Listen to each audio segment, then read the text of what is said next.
My YouTube channel लक्ष्य coaching centre by Anusi, पुरानी Chenari road, सकरी, कुदरा। चलिए आज का क्लास में थोड़ा सा न्यूमेरिकल देख लेते हैं। जो हम बताए थे उसी पर त्रिज्या और त्रिज्या के बारे में जो गणिए, तो आंकिक प्रश्न में पहला है, एक अक्रिय गैस एफसीसी जालक में क्रिस्टलीकृत होती है जिसकी एकक कोष्ठिका की खोज 620 पिकोमीटर है। इसके समीपस्थ पड़ोसी कणों की दूरी तथा अक्रिय गैस परमाणु की त्रिज्या ज्ञात करना है। तो जब कोर का लंबाई दिया है यानी a बराबर 620 पिकोमीटर, d पूछ रहा है, r का भी मान पूछ रहा है, तो d बराबर फॉर्मूला होता है 0.707 a। लिखे थे फॉर्मूला कल वाले वीडियो में। तो 0.707 गुणे a का मान कितना है 620 पिकोमीटर, पूरा करेंगे तो इतना आ जाएगा। r का भी यही सूत्र लिखे थे 0.3535 a। तो इसमें a का 620 से गुणा करेंगे तो इसका आंसर आ जाएगा। ओके, आगे देखिए, NH4Cl BCC क्रिस्टलीय जालक में क्रिस्टलीकृत होता है जिसकी दूरी 387 पिकोमीटर है।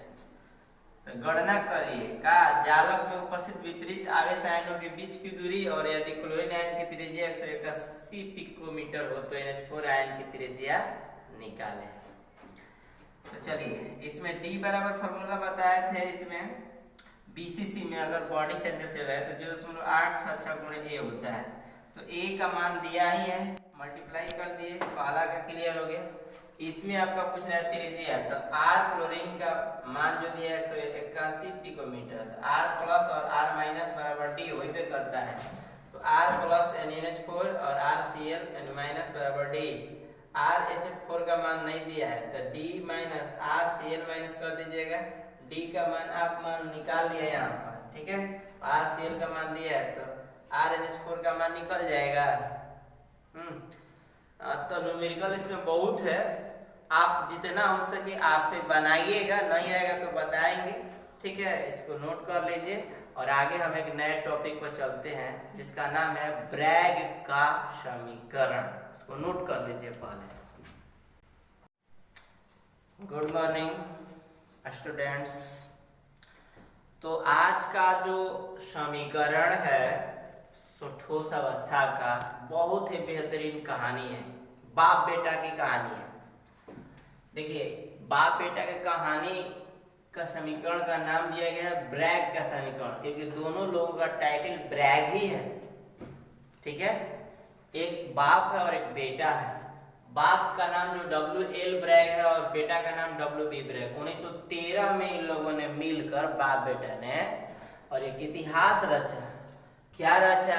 हमने इसको लिखा है कि सन 1913 ईस्वी में WL ब्रैग और WB ब्रैग यानी पिता और पुत्र ने किसी दो क्रिस्टल तलों के बीच की दूरी, ठीक है, यहाँ पर एक क्रिस्टल है, पहला परत है, ये दूसरा परत है, फर्स्ट और सेकेंड लेयर होता है ना, तह होता है ना, तह बाई तह, उसको परत कहते हैं, लेयर कहते हैं, ठीक है। तो दो क्रिस्टल तलों के बीच की दूरी के सापेक्ष समीकरण निकाला, उसका नाम रख दिए, दोनों का टाइटल एक ही है इसलिए उसका नाम रख दिया गया ब्रैग का समीकरण, ठीक है।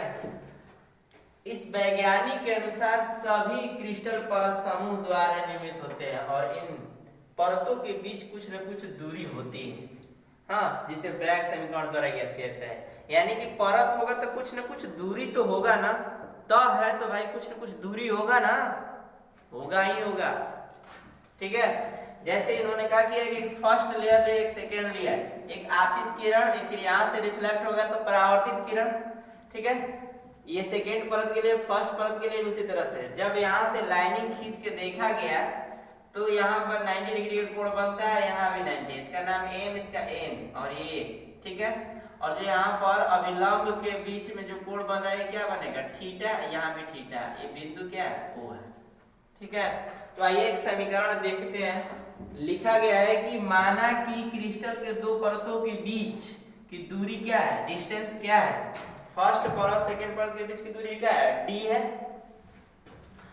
तो जब डी है तो ओ एम, ध्यान दीजिएगा, ओ एम लंब का हो जाएगा M, A M, O M लंब का हो जाएगा एम, लंब का चिन्ह है, ठीक है, ओ एम लंब एम।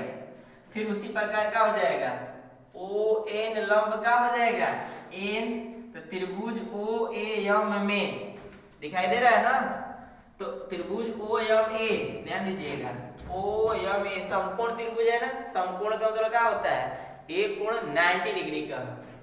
तो समकोण त्रिभुज बराबर, इसमें समीकरण में साइन थीटा बराबर क्या होता है, लंब बटा में कोण, तो लंब क्या है ओ एम, ये आपका ओ एम लंब है ना जी, ओ एम बटा में ए, तो ओ ए का मान कितना है, ओ से ए की दूरी कितना है, डी है, तो ओ ए बराबर डी, तो साइन थीटा बराबर क्या हो जाएगा, ओ एम बटा में डी, तो ओ एम बराबर क्या हो जाएगा, गुणा करिएगा तो डी साइन थीटा समीकरण 1। ठीक उसी प्रकार उसमें चलेंगे, तो त्रिभुज ओ ए एन में, ओ एन ए में समकोण त्रिभुज है, तो इसमें भी चलेंगे, तो साइन थीटा बराबर लंब बटा कोण, यानी कि ओ ए बटा ओ एन बटा में ओ ए का मान दिया ही है डी, तो साइन थीटा बराबर ओ एन बटा में डी, यानी ओ एन बराबर डी साइन थीटा, समीकरण क्या हो गया 2। तो अब यहाँ पर माना कि प्रकाश का तरंग दैर्घ्य लैम्डा, इसको लैम्डा बोलते हैं, माना कि प्रकाश का तरंग दैर्घ्य क्या लैम्डा, तो कुल प्रकाश का तरंग दैर्घ्य एन लैम्डा, तो चित्र में प्रकाश का कुल तरंग दैर्घ्य एन लैम्डा बराबर क्या हो जाएगा, दोनों समीकरणों को जोड़ देंगे, यानी O M plus O N, N lambda बराबर ओ एम का मान डी साइन थीटा समीकरण 1 में, और समीकरण 2 में डी साइन थीटा, तो एन लैम्डा बराबर 2 डी साइन थीटा। अब एन का मतलब क्या हुआ, तो पूर्णांक यानी क्रिस्टल परतों की जो संख्या है 1 हो सकता है, 2 भी हो सकता है, 3 भी हो सकता है। लैम्डा क्या है, प्रकाश का तरंग दैर्घ्य है, वेवलेंथ है, और डी क्या है, परतों के बीच की दूरी है, अगर थीटा क्या है तो एक कोण है। आई बात ना, यही बाप बेटा का तो महत्वपूर्ण कहानी है, इसको नोट कर लीजिए। अब इसके बाद हम इसका न्यूमेरिकल इस पर बनाते हैं, ठीक है, इसको नोट कर लीजिए पहले।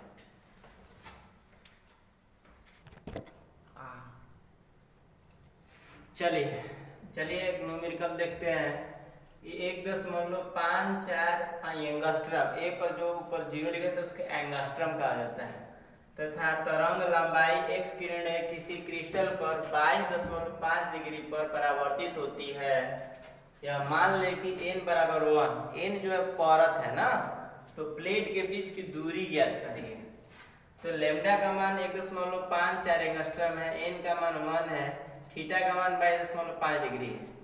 देखिए अब यहाँ सस्पिशन है कि अगर साइन 22.5 डिग्री का मान कहाँ से हम ज्ञात करेंगे, ये दिया रहेगा ऑलरेडी ना, साइन 22.5 डिग्री का मान 0.383, तो एन लैम्डा बराबर क्या होता है 2d साइन थीटा, डी का मान पूछ रहा है, तो क्या करेंगे एन गुणे लैम्डा का मान रखेंगे 2d गुणे साइन इतना, ठीक है, इसको काटाए होंगे तो डी का मान आ गया होगा।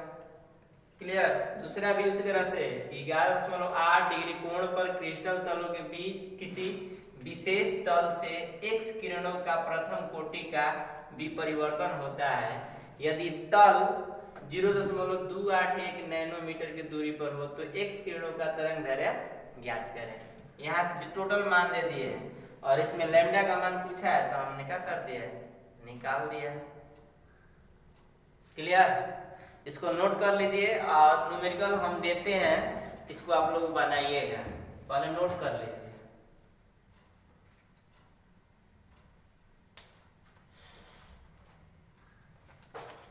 बोले चलिए होमवर्क में लिखिए, पहला सवाल बोलते हैं,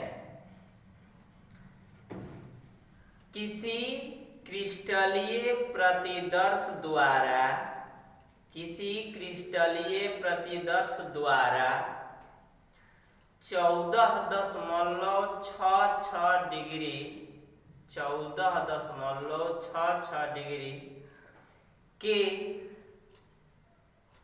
2 थीटा यानी 2 थीटा कोण पर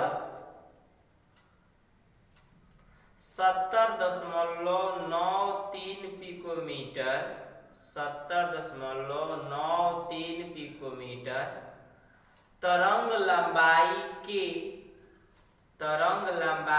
के x किरणों का कुंज प्रकीर्णन होता है। यदि यह एक द्वितीय क्रम का परावर्तन है, यदि यह एक द्वितीय क्रम का परावर्तन है, द्वितीय मतलब n का मतलब 2 हो जाएगा ना, द्वितीय क्रम का परावर्तन है, तो परमाणु के समानांतर तलों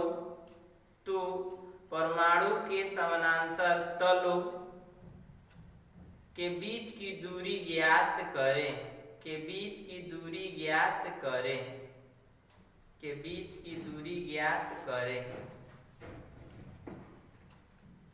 ठीक है।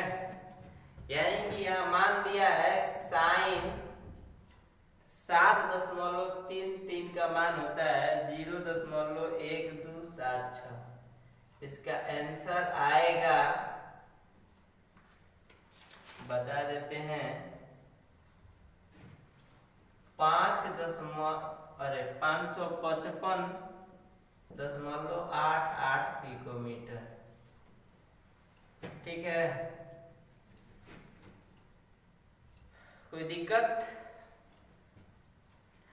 ठीक है, एक तो बनाइएगा, बहुत सारा सवाल है, आप लोग बुक से ही बनाइएगा, क्योंकि हम लोग वीडियो के माध्यम से कितना दे पाएंगे। आप लोग बनाइएगा, कोशिश करिएगा, ठीक है। चलिए देखिए, अब पढ़ना है पैकिंग की प्रगुणता। कई बार बिहार बोर्ड में आ चुका है ये, इफिशियंसी ऑफ पैकिंग, यानी पैकिंग की प्रगुणता। तो आपको पता होना चाहिए कि जब हम लोग किसी चीज को पैक करते हैं सीमित पैकिंग में, जब गोला होता है तो गोला के मध्य यानी क्रिस्टल में कुछ न कुछ रिक्तियां रही रह जाती है, कुछ न कुछ खाली स्थान रह जाता है, ठीक है। तो वही चीज है कि रिक्त स्थान शेष रह जाता है, और इकाई सेल के कुल आयतन का जितना भाग परमाणुओं द्वारा अधिकृत रहता है, परमाणु द्वारा जितना स्थान को अधिकृत करता है, उसी को पैकिंग क्षमता बोला जाता है। तो उसी को शॉर्ट में परिभाषा लिखे हैं कि किसी क्रिस्टल के कुल गोलाकार अवयवी कणों के आयतन तथा घन के आयतन के अनुपात को क्या कहते हैं? संकुलन क्षमता, यानी संकुलन की क्षमता कहते हैं। कोई सद्गुणन कहता है, कोई संकुलन कहता है ना। अंग्रेजी में एफिशिएंसी ऑफ पैकिंग, एफिशिएंसी। संकुलन की क्षमता बराबर फॉर्मूला होता है गोलाकार कोण का आयतन बटा में घन का आयतन। तो गोला का आयतन बराबर क्या होता है? 4/3 पाई r क्यूब। तो 4/3 पाई r क्यूब, घन का आयतन भुजा क्यूब गुणे 100। तो चलिए अब एक एक को पैकिंग निकालते हैं। पहले सरल सेल में निकालेंगे, ठीक है। तो सरल घनाकार सेल में निकालते हैं, सिंपल क्यूबिक सेल। यही ना है आपका एक भुजा, मतलब कि सब भुजा का मान a है, ठीक है। तो जब हम यहाँ से 4 वृत्त बनाएंगे, 4 वृत्त बनेगा ना, अलग से बनाया है, तो ये रेडियस यहाँ से आता कितना r, यहाँ भी r, तो r मिलके क्या हो जाएगा? 2r हो जाएगा। यानी a कितने के बराबर हो जाएगा? एक भुजा है ना। तो देख रहा है ना, r एक भुजा है यहाँ पे, तो मिल कितना हो जाएगा? 2r। तो माना कि सरल घनाकार किनारे की लंबाई जब a है और त्रिज्या r है, तो चित्र से देखेंगे तो a बराबर क्या हो जाएगा? 2r।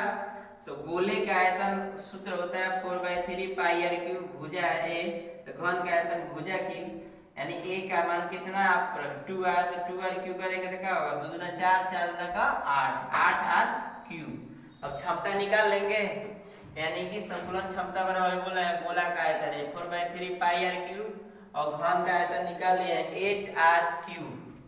तो r क्यूब से r क्यूब कट जाएगा, यानी 4/3 पाई गुणे 1/8 गुणे 100। 2 दूना के क्या हो जाएगा? यानी 4 दूना का 8, यानी कि पाई बटा में 3 दूना के 6 गुणे 100, यानी पाई का मान आप जानते हैं 22/7 होता है।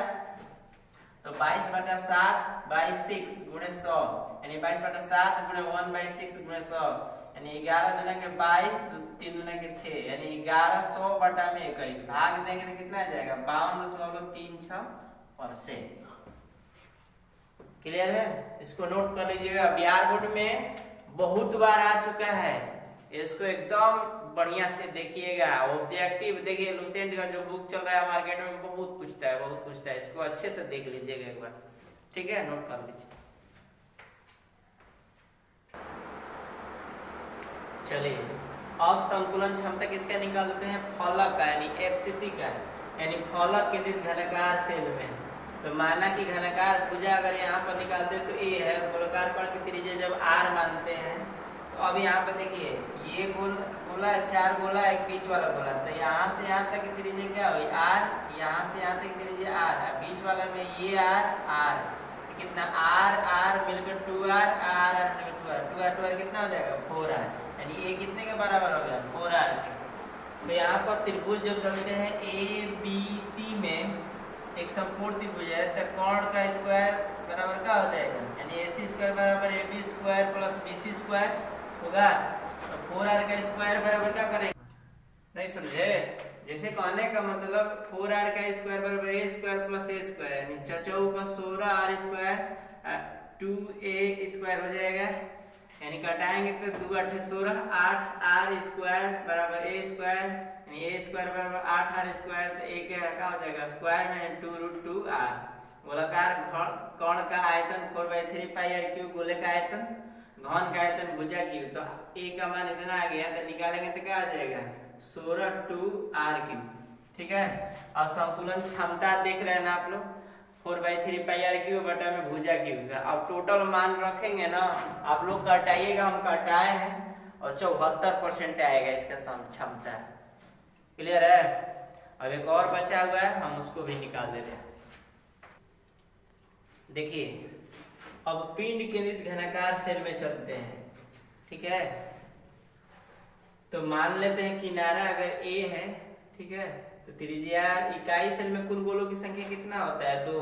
जैसे हम आप लोगों को निकलवाए थे कैसे निकाला जाता है, डायग्राम नहीं बनाएंगे तो जैसे पिछला एफसीसी में 4 दिए थे, कैसे 4 आया था, तो इकाई से जो है सेल में देखिएगा तो निकाल कर अइबे करेगा। अगर पिंड में देखिएगा तो जैसे मान लीजिए 8 को कॉर्नर था नहीं इकाई सेल में, तो 1/8, और पिंड का मतलब क्या होता है 1, तो करेंगे तो क्या होगा 2 होगा, निकाले हैं बहुत पीछे देख लीजिएगा, ठीक है। और r का मान भी पिंड में √3/4 a आया था, तो 2 परमाणुओं का आयतन क्या हो जाएगा 2 × 4/3 पाई r क्यूब, ठीक है। अब यानी कि 4 × 8/3 पाई r क्यूब, यानी 8/3 पाई, और r का मान इतना रख दिए √3a/4 का क्यूब। तो अब यहाँ पर कैलकुलेशन किए होंगे तो आया है पाई √3a³ बटा में 8। घन का आयतन जानते हैं भुजा की, तो संकुलन क्षमता में क्या कर दिए हैं, यानी ऊपर जो है इसका 2 परमाणु का आयतन यहाँ रख दिया है, और बटा में अच्छी का घन का आयतन, इसको कटाया है, पूरा का पूरा कैलकुलेशन किया है, तो आपका आ गया है 68%, ठीक है। तो आज का क्लास यहीं तक, धन्यवाद।